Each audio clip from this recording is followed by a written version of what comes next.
We're in Columbia, outside of a fort.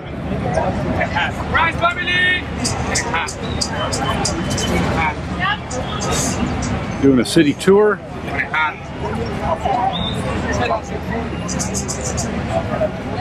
Take you over here.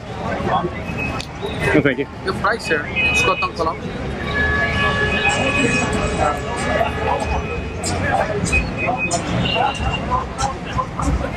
I'm having a good time! I'm having a good time! There's a big tourist area. We won't be going inside the fort. We're doing a complete city tour. Let me just give you a panorama of where we are. Cartagena, I think that's it. Columbia, second largest city in Colombia. Really nice people. We have a great tour guide.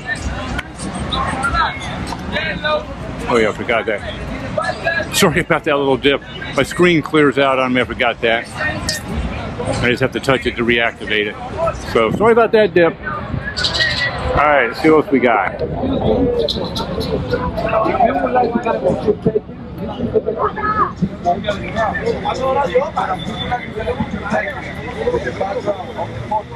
You can stand right there where you are. You see any people going here? Then I take this picture. Who was Peter Claver? He was a Jesuit Spanish man who came here to Cartagena with the only purpose of helping all the slaves that were brought from Africa. Because at that time, Cartagena was a slave market.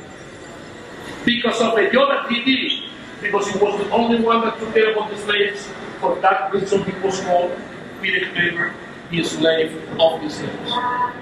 That church is very important because that is the only church in South America that has the bones, the remains of the saint, Peter Claver. We used to have them on the second floor in the same room where he used to live, but they were transferred to the church after he was canonized by Pope Leo XIII in 1888.